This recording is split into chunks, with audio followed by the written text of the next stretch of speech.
Olá, você está no canal Eu Estudo a Lição com o pastor Samuel Camilo.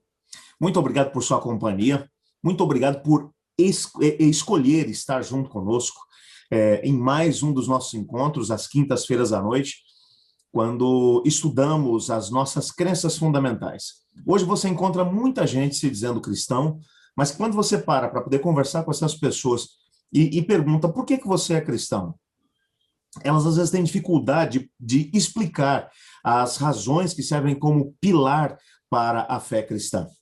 Não é à toa que a Bíblia vai mencionar que o povo de Deus sofre por falta de entendimento da palavra de Deus. E Jesus Cristo mencionou que nós deveríamos conhecer a verdade e essa verdade nos salvaria. Nós vamos então aqui crescer cada vez mais dentro do conhecimento bíblico. A base do nosso estudo aqui é a Bíblia, 100% Bíblia. E já tivemos a oportunidade de estudar sobre a Bíblia, a palavra de Deus, sobre a Trindade Divina, sobre Deus Pai, Deus Filho, foi o que nós estudamos na última quinta-feira, e hoje estudaremos sobre Deus, o Espírito Santo. Antes, entretanto, de podermos estudar um pouco mais a respeito desse tema, eu quero convidá-lo para orar junto comigo. Na sequência, eu vou chamar uma vinheta e logo depois nós vamos começar o nosso estudo, tá ok? Ore comigo agora, então. Obrigado, Senhor Deus, por tua palavra. Fale conosco agora através dela. Independente de onde estiverem os meus amigos que estão conectados comigo, em que lugar, em que horário é que estão assistindo, que o teu Espírito possa falar com eles de forma clara e objetiva, pois em nome de Jesus que oramos. Amém.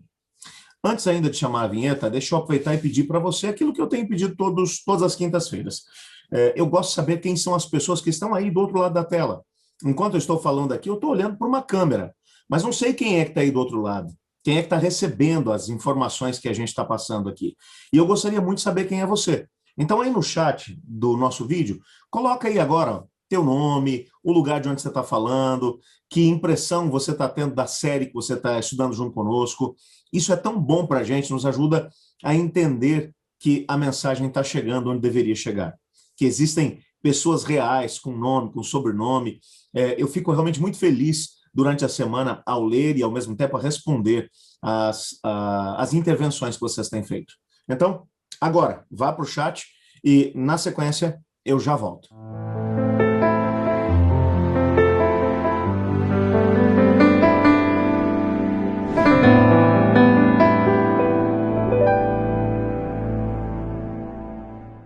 E nós estamos de volta com a série Eu Acredito, um estudo sobre as 28 crenças fundamentais da Igreja Adventista do Sétimo Dia. Ah, pastor, mas eu não sou adventista. Bom, então vem entender com a gente por que é que os adventistas creem em alguma coisa. E você vai ter a oportunidade de entender que tudo aquilo que a Igreja Adventista advoga está firmemente alicerçado sobre a Bíblia, a palavra de Deus. Nós vamos ter a oportunidade de conhecer um pouquinho mais a respeito disso. Hoje, o nosso tema é Deus, o Espírito Santo.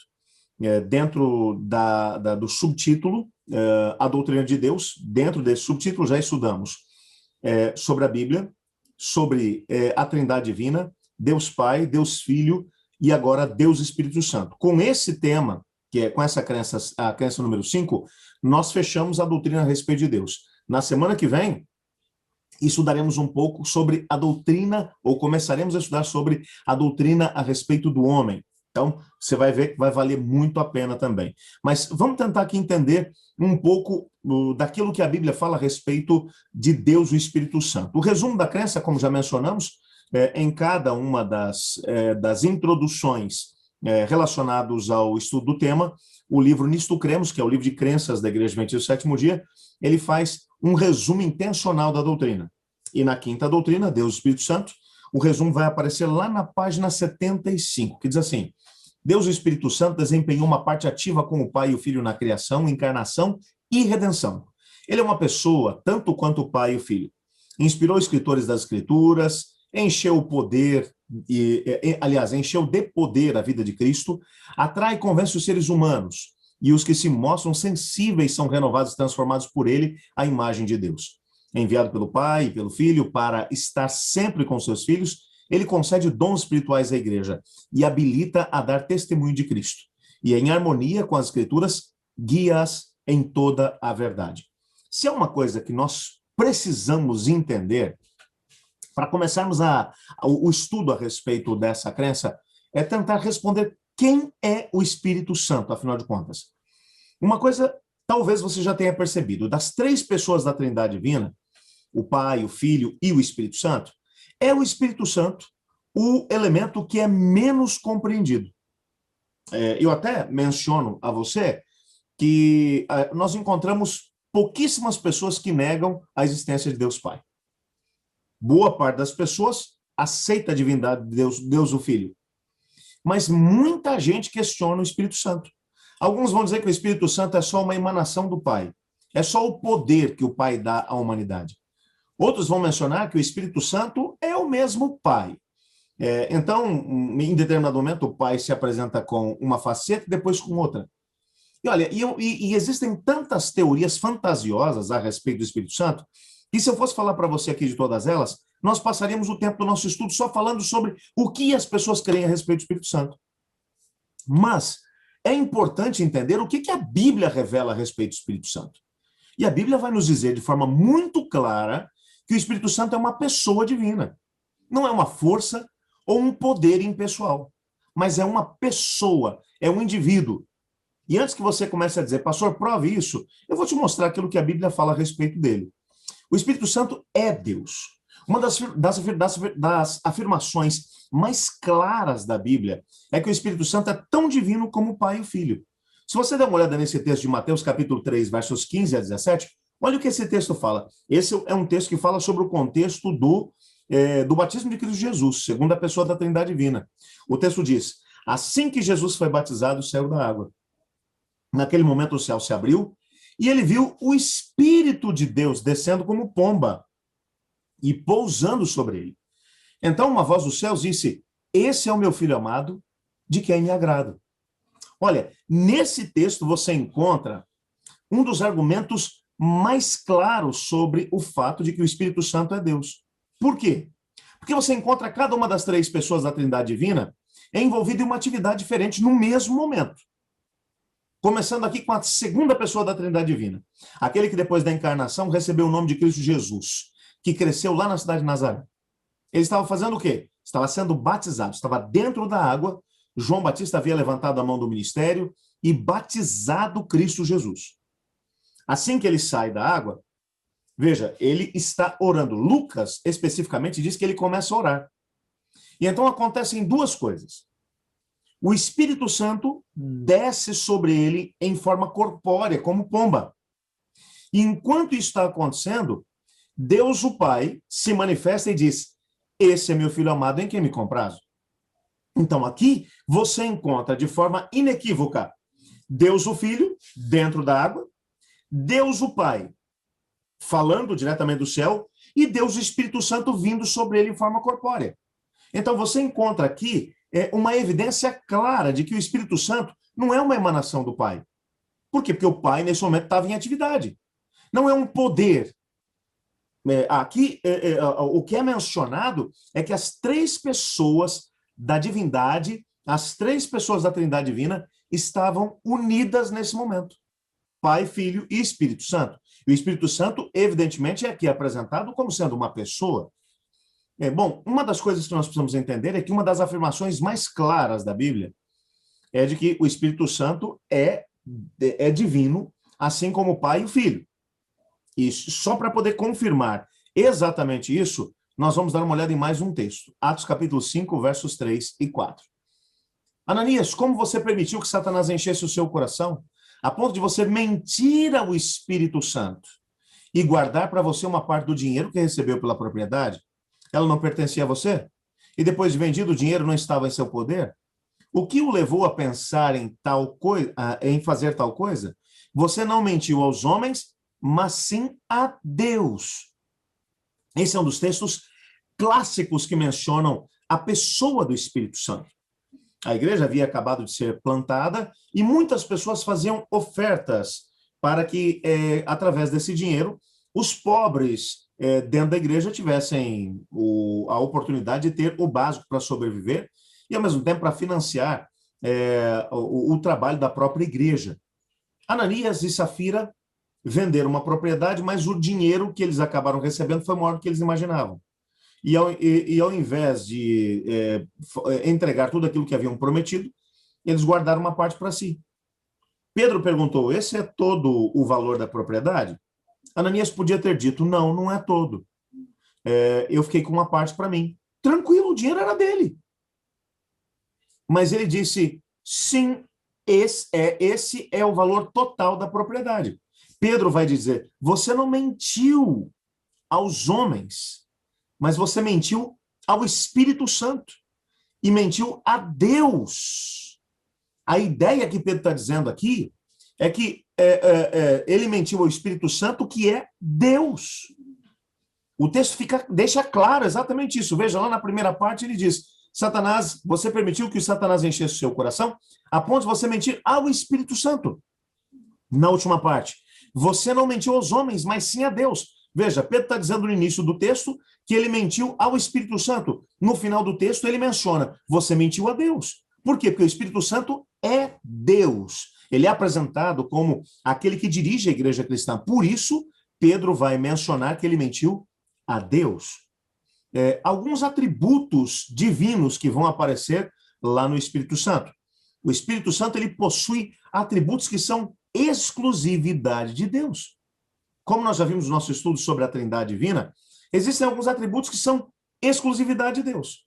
E a Bíblia vai mencionar que o Espírito Santo os possui. Vamos dar uma olhada nisso? Primeiro, a onisciência, ou seja, o Espírito Santo é Deus e por isso ele sabe, ele tem o conhecimento de todas as coisas. Olha esse texto, 1 Coríntios capítulo 2, versos 10 e 11. Mas Deus o revelou a nós por meio do Espírito. O Espírito sonda todas as coisas, até mesmo as coisas mais profundas de Deus. Pois quem conhece os pensamentos do homem, a não ser o Espírito do homem que nele está? Da mesma forma, ninguém conhece os pensamentos de Deus, senão o Espírito de Deus. Esse texto aqui está mencionando que o Espírito Santo ele tem todo o conhecimento. E que ninguém tem a capacidade de conhecer tudo que está dentro de Deus, dentro do coração de Deus, e Deus aqui é uma representação da Trindade Divina, Pai, Filho e Espírito Santo. Ninguém consegue entender o que vai na mente divina, da Trindade, mas o Espírito Santo é capaz de entender perfeitamente o que vai na mente do Pai, o que vai na mente do Filho. Por quê? Porque ele é Deus. E por ser Deus, ele é onisciente, ele conhece todas as coisas. Bom, a Bíblia também vai mencionar que o Espírito Santo, ele pode estar em todos os lugares ao mesmo tempo, ou seja, que ele possui a onipresença. Veja o Salmo 139, versos 7 a 10. Para onde eu poderia escapar do teu Espírito? Para onde poderia fugir da tua presença? Se eu subir aos céus, lá estás. Se eu fizer a minha cama na sepultura, também lá estás. Se eu subir com as asas da alvorada e morar na extremidade do mar, mesmo ali a tua mão direita me guiará e me susterá. A pergunta do salmista é, para onde eu poderia escapar do teu Espírito? E ele vai dizer, para onde eu poderia fugir da tua presença? Aí ele vai dizer, se eu for ao céu, ele vai estar lá. Se eu fizer a minha cama na sepultura, ele também vai me achar lá. Se eu subir com as asas da alvorada e for morar nas extremidades do mar, mesmo ali a tua mão direita me guiará e me sustentará, ou me susterá. O Espírito Santo, ele pode estar em todos os lugares ao mesmo tempo, porque ele é onipresente. E essa, como já vimos, é uma característica de Deus. Mas ele também possui a onipotência. Ele tem todo o poder e, ao mesmo tempo, a autoridade para realizar coisas humanamente impossíveis. Veja Lucas capítulo 1, verso 35. O anjo respondeu, o Espírito Santo virá sobre você e o poder do Altíssimo a cobrirá com a sua sombra. Assim, aquele que há de nascer será chamado Santo, Filho de Deus. Esse texto está falando sobre, são palavras do anjo Gabriel, ditas a Maria. Quando o anjo disse que ela seria a mãe do Messias, Maria prontamente mencionou, mas eu sou virgem, eu sou noiva do José, nós ainda não efetivamos o casamento, como eu poderia engravidar? E o anjo vai dizer para ela, o Espírito Santo virá sobre você. E ao vir sobre você, o poder do Altíssimo a cobrirá com a sua sombra. Ele chama aqui o Espírito Santo de Altíssimo. E mais do que isso, ele vai dizer, então, aquele que há de nascer, será chamado Santo Filho de Deus. Por que a segunda pessoa, por que Cristo Jesus seria chamado Filho de Deus? Porque o Espírito Santo conduziu algo que é humanamente impossível. O Espírito Santo foi o responsável pela concepção de Maria. O Espírito Santo foi o responsável por pegar o DNA da segunda pessoa da Trindade Divina e misturar com o DNA da Maria. E como resultado você tem um ente que é 100% Deus e 100% homem. Quem foi responsável por isso? Aquele que é onipotente, o Espírito Santo de Deus. Portanto, ele é onipotente, ele é onipresente, ele é onisciente. Uma característica que ele tem também é que ele é verdade. O Espírito Santo é apresentado como sendo a personificação da verdade. Veja João capítulo 16, verso 13. Mas quando vier o Espírito da verdade, ele os guiará a toda a verdade. Não falará de si mesmo, falará apenas o que ouvir e anunciará a vocês o que está por vir. O Espírito Santo, portanto, é apresentado como o Espírito da verdade. E por que ele é chamado dessa maneira? Nós já tivemos a oportunidade de estudar, quando vimos sobre a Bíblia, a palavra de Deus, que ele foi o responsável por conduzir o processo de revelação aos santos profetas e aos apóstolos. O conteúdo que temos na Bíblia surgiu dele. Portanto, a verdade que pode salvar todos nós veio da mente do Espírito Santo, revelado aos santos profetas. Então, ele é a personificação da verdade. Por isso ele é chamado de o Espírito da verdade. O Espírito Santo também, ele esteve envolvido ativamente dentro do processo da criação do planeta. E é apresentado como a origem da vida para a humanidade redimida. Veja Romanos capítulo 8, versos 1 e 2. Porque por meio de Cristo Jesus, a lei do Espírito de vida me libertou da lei do pecado e da morte. Portanto, agora já não há condenação para os que estão em Cristo Jesus. Veja, o Espírito Santo aqui é chamado de Espírito de vida. Por quê? Porque ele esteve envolvido dentro de todo o processo de criação do ser humano. Quando você vai para Gênesis capítulo 1, você percebe que o Espírito Santo estava lá, agindo enquanto o planeta era criado. Daqui a pouco nós vamos falar sobre isso. Mas Paulo está juntando aqui duas ideias. Ele chama o Espírito Santo de Espírito de vida, porque ele, ao mesmo tempo, esteve envolvido no processo de criação, mas é ele quem nos liberta do pecado e da morte quando aceitamos a Cristo Jesus como Senhor e Salvador. Quem opera em nós, quem aplica em nós os méritos daquilo que Cristo fez por nós na cruz do Calvário, é o Espírito Santo. Por isso ele é o Espírito de vida. Um outro detalhe que é importante que a gente conheça é que ele concede poder ao ser humano. Os milagres feitos por Paulo são atribuídos ao poder concedido dele pelo Espírito Santo de Deus. Veja Romanos capítulo 15, versos 18 a 19. Não me atrevo a falar de nada, exceto daquilo que Cristo realizou por meu intermédio, em palavra e em ação, a fim de levar os gentios a obedecerem a Deus, pelo poder de sinais e maravilhas e por meio do poder do Espírito de Deus. Assim, desde Jerusalém e arredores até o Ilírico, proclamei plenamente o Evangelho de Cristo. Paulo aqui está dizendo que todo o sucesso que ele teve... E, gente, para poder pensar. Se você pensar só no que Paulo fez lá na cidade de Éfeso, Atos capítulo 19 vai mencionar que quando Paulo estava em Éfeso plantando aquela igreja, até mesmo os seus lenços e aventais eram usados para poder curar pessoas e expulsar demônios. Tanto que o capítulo 19, o versículo chave desse texto, é o texto que diz: e o Senhor Jesus fazia milagres extraordinários através de Paulo. O Senhor Deus fazia milagres extraordinários através de Paulo. E Paulo aqui está dizendo que quem operava por intermédio dele para que a sua palavra chegasse ao coração das pessoas e as transformasse, e ao mesmo tempo que operava de forma milagrosa através dele, era ninguém menos do que o Espírito Santo de Deus. Entretanto, há uma coisa que precisamos ainda compreender a respeito do Espírito Santo. A natureza que o Espírito Santo tem. Existe um texto que indica que o Espírito Santo é igual em natureza e essência a Jesus Cristo. Veja aqui, João capítulo 14, versos 16 e 17. Esse texto é um texto fantástico. E Jesus está prometendo o Espírito Santo aos seus discípulos. Era quinta-feira à noite. Ele havia acabado de dizer para os discípulos que ele subiria ao céu. Os discípulos estavam ainda chateados com aquela situação, preocupados com aquela situação. E Jesus vai dizer, e eu pedirei ao Pai, e ele dará a vocês outro conselheiro para estar com vocês para sempre. O Espírito da verdade. O mundo não pode recebê-lo porque não o vê nem o conhece, mas vocês o conhecem, pois ele vive com vocês e estará em vocês. A palavra-chave aqui, para entender esse texto, é a palavra outro. Jesus diz, eu preciso ir, porque se eu não for, o conselheiro não virá. Mas se eu for, eu pedirei ao Pai e ele dará a vocês outro conselheiro. Ele chama o Espírito Santo de outro conselheiro para estar com vocês para sempre, o Espírito da verdade. A gente precisa entender aqui o termo grego para outro. Existem duas palavras em grego que podem ser traduzidas como outro no português, mas elas têm um significado muito diferente entre si. Vamos dar uma olhada aqui, ó. Existe o termo heteros, que significa outro diferente em natureza. Quando você vai dizer que você tem um outro ser que é diferente, que não é igual ao primeiro, você tem que dizer é heteros. É um termo que é usado para outro. É outro diferente em natureza.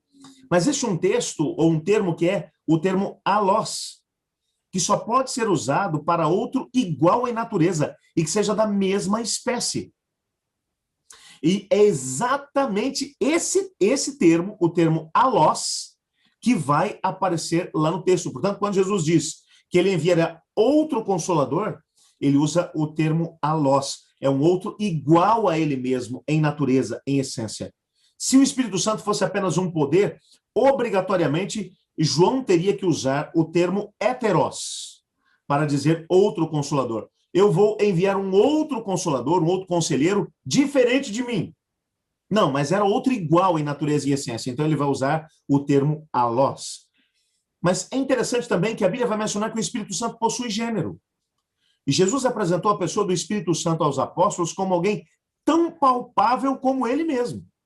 Assim como Jesus Cristo era e é homem, o Espírito Santo é apresentado também como possuindo gênero. João capítulo 14, verso 26 diz, mas quando o Pai enviar o encorajador, o Espírito Santo, como meu representante, ele, grave bem essa palavrinha, ele lhes ensinará todas as coisas e os fará lembrar tudo o que eu lhes disse. Esse termo, em grego, o termo ele, na língua grega, geralmente, quando alguém vai se referir ao Espírito, usa o gênero neutro, quando vai falar sobre o Espírito de forma generalizada ou de forma mais global. Quando no Novo Testamento os autores vão se referir ao Espírito Santo, terceira pessoa da Trindade Divina, não é assim. Nunca um texto que vai falar sobre o Espírito Santo vai usar um gênero neutro. O gênero neutro, ele pode ser usado tanto para masculino quanto para feminino. Você não consegue identificar no texto qual é o gênero. Agora, quando o texto vai falar sobre o Espírito Santo, o termo nunca é, o gênero nunca é neutro. Veja, quando o texto vai mencionar ele, a palavra grega para ele é ekeinos, que é este mesmo. É o gênero masculino e não o gênero neutro. Portanto, o texto que vai aparecer, o termo que vai aparecer, tanto no texto que nós lemos, como também nesses textos aqui, ó, João 14, 16, João 14, 17 e 26, João 15, 26, João 16, 7, aliás, 16, 7, 16, 8, 16, 13 e 16, 14, em todos eles, sempre que vai se referir ao Espírito Santo, vai aparecer antes o termo ekeinos, ele, como gênero masculino. Isso aqui é importante por quê? Porque se o Espírito Santo fosse apenas uma força, um poder, fosse apenas uma emanação do Pai, ele não poderia ter um gênero definido. No grego, teria que ser usado um gênero neutro. Mas como ele é uma pessoa, assim como o Pai e o Filho, o texto bíblico vai usar ekeinos. que é um gênero masculino, para mostrar que o Espírito Santo é uma pessoa, assim como o Pai e o Filho o são. Entretanto, quando olhamos aqui ainda para a Bíblia, nós percebemos que existe uma pessoalidade em relação ao Espírito Santo. A Bíblia apresenta algumas características da pessoa do Espírito Santo, mostrando que só uma pessoa com características de um ser pensante, com gênero, com inteligência, poderiam ter. Assim como eu e você temos algumas características. O Espírito Santo também é apresentado da mesma maneira. Por exemplo, João capítulo 14, verso 26, e 1 Coríntios 12, verso 11, mencionam que o Espírito Santo possui inteligência e conhecimento. Lá em Efésios capítulo 4, verso 30, é mencionado que o Espírito Santo possui emoções. Lá em Atos capítulo 15, verso 28, é mencionado que o Espírito Santo, ele julga, ele possui julgamento, no sentido de que ele é capaz de entender as coisas e emitir um julgamento, um juízo. Assim como eu e você, quando entendemos uma determinada situação, somos capazes de analisar aquela situação e emitir o nosso parecer, o nosso juízo. O Espírito Santo, ele possui essa capacidade. Atos 5, versos 3 e 4, menciona que é possível mentir a ele. Você não pode mentir para um poder, você não pode mentir para uma emanação, você mente para uma pessoa. Atos capítulo 8, verso 29, menciona que ele fala. Um poder não fala, uma emanação não fala, uma pessoa fala. Lucas capítulo 12, verso 12, menciona que ele ensina. Lucas 2, 26, menciona que ele revela. Atos capítulo 20, verso 23, menciona que ele dá testemunho em relação a Cristo Jesus. 1 Coríntios capítulo 2, versos 10 e 11, menciona que ele perscruta, que ele sonda a nossa mente, o nosso coração. Atos capítulo 13, verso 2, menciona que ele envia pessoas, que ele escolhe indivíduos e envia em missões. Atos capítulo 9, verso 29, vai dizer que ele guia as pessoas que ele chama para que elas consigam um resultado positivo dentro da missão que ele ofereceu. Uma emanação, um poder, não poderia fazer isso. Eu sei que são muitos textos, mas se eu fosse ler todos eles, o nosso estudo ficaria muito cansativo, muito monótono. Mas você pode depois confirmar todas essas informações. Os textos estão aí na tela. Veja cada um deles e perceba que o Espírito Santo é apresentado como uma pessoa e não como uma emanação. Eu sei que tem muita gente que acredita que o Espírito Santo é uma emanação do Pai, que o Espírito Santo não é uma pessoa, mas a Bíblia vai deixar claro que somente uma pessoa possuiria gênero, somente uma pessoa teria a possibilidade de ter essas características. Na obra do Espírito Santo na vida das pessoas, nós descobrimos uma coisa. O Espírito Santo, ele opera uma obra sem precedentes na vida de todo ser humano, com o objetivo de salvar todos aqueles que desejarem. Veja bem que esse texto de João capítulo 16, verso 8, vai mencionar exatamente isso. Quando ele vier, está falando do Espírito Santo, convencerá o mundo do pecado, da justiça e do juízo. Você lembra que quando nós estamos sobre a Trindade Divina, nós mencionamos que quando o plano da redenção foi ser estabelecido, Pai, Filho e Espírito Santo assumiram papéis diferentes para que o processo da redenção acontecesse. O Espírito Santo ficou responsável por convencer o mundo do pecado, da justiça e do juízo. E uma vez que as pessoas ficassem convencidos do pecado, da justiça e do juízo, eles buscariam a solução em Cristo Jesus. Romanos capítulo 5, verso 5. E a esperança não nos decepciona, porque Deus derramou seu amor em nossos corações por meio do Espírito Santo, que ele nos concedeu. Portanto, o Espírito Santo agora, quando o indivíduo compreende as noções de pecado, justiça e juízo, vem a Cristo Jesus, através do Espírito Santo, Deus derrama o seu amor no nosso coração. Faz com que nos sintamos amados por Deus.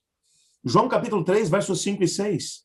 Jesus está dizendo: digo a verdade, ninguém pode entrar no reino de Deus se não nascer da água e do Espírito. O que nasce da carne é carne, mas o que nasce do Espírito é Espírito. Portanto, é o Espírito Santo quem opera em nós o novo nascimento. Quando nós somos capazes de nascer por uma nova vida, por uma nova experiência. Isso é obra dele. O próprio Nicodemos diz: como é que pode um homem sendo velho nascer de novo? E Jesus explica Ninguém pode entrar no reino de Deus se não nascer da água e do Espírito. Porque o que nasce da carne é carne, mas o que nasce do Espírito é Espírito. Aquele que gera em nós uma nova natureza, uma natureza espiritual, é ninguém menos do que a terceira pessoa da Trindade Divina, o Espírito Santo. Romanos 8, verso 14. Porque todos os que são guiados pelo Espírito de Deus são filhos de Deus. É o Espírito Santo que vai garantir a nós a filiação divina.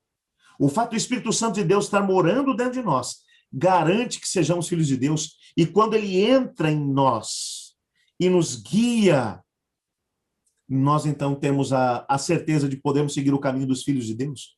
É ele quem tanto nos guia quanto garante que nós fomos adotados por Deus como filhos. João capítulo 16, verso 13. Mas quando o Espírito da verdade vier, ele os guiará toda a verdade. Não falará de si mesmo, falará apenas o que ouvir e anunciará a vocês o que está por vir. Portanto, o Espírito Santo seria aquele que revelaria, depois da ascensão de Cristo ao céu, o plano eterno estabelecido pelo Pai, pelo Filho e pelo Espírito Santo ao ser humano. É o Espírito Santo quem fala ao nosso coração, quem nos ajuda a entender o que foi planejado desde a eternidade para a salvação do ser humano. Olha quanta coisa fantástica ele faz. Segundo Coríntios 3, versos 8. E todos nós, que com a face descoberta contemplamos a glória do Senhor, segundo a sua imagem estamos sendo transformados com glória cada vez maior, a qual vem do Senhor, que é o Espírito.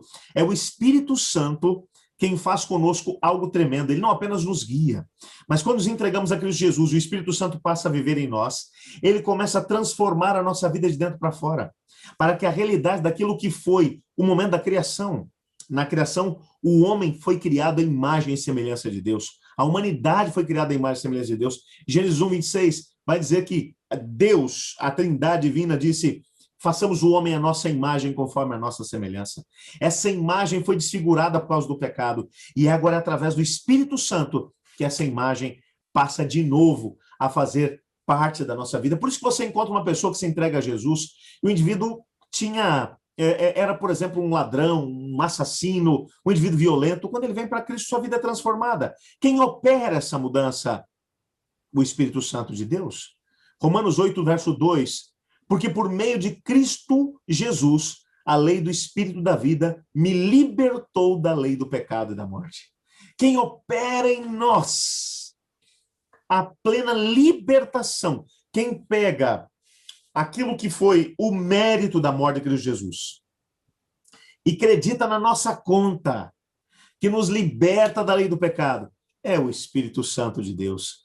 Que obra tremenda é essa? Que pessoa fantástica é essa, o Espírito Santo?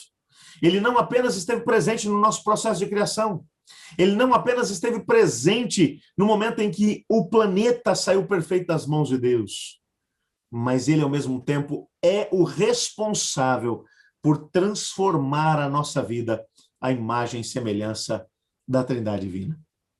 Eu quero, nesse momento, agradecer ao Espírito Santo, porque ele tem operado de forma tão tremenda. E deixa eu aproveitar e dizer para você uma coisa. Eu respeito todas as ideologias e filosofias que têm surgido por aí. Entretanto, biblicamente falando, dizer que o Espírito Santo é uma força, é um poder, seria um desrespeito à revelação que ele mesmo fez de si mesmo na sua palavra. E essa pessoa, terceira pessoa da Trindade Divina, deseja estabelecer uma ligação conosco, deseja viver dentro de nós. Nós vamos estudar um pouco mais sobre isso quando estudarmos sobre a salvação e a vida eterna. O Espírito Santo, ele quer transformar-nos à imagem e semelhança de Deus. Mas ele só poderá fazer isso se dermos a ele a liberdade para poder agir dessa maneira. Eu gostaria hoje de agradecer à Trindade Divina, porque o Espírito Santo de Deus é Deus e está disposto a trabalhar conosco. Ele é o representante de Cristo aqui na terra. Quando Cristo subiu ao céu, deixou-o para poder guiar a igreja, para dirigir a igreja e para dirigir também a nossa vida de forma individual. Você não quer orar comigo dizendo a ele muito obrigado por isso? Ore comigo então agora. Obrigado, Senhor Deus, porque o plano da redenção foi estabelecido com o propósito de salvar a humanidade. Obrigado porque em tua palavra descobrimos que A terceira pessoa da Trindade Divina, o Espírito Santo, é alguém com personalidade, é alguém com gênero, é alguém que possui algumas facetas da sua personalidade, e, acima de tudo, é alguém que está disposto a agir e a transformar a nossa vida.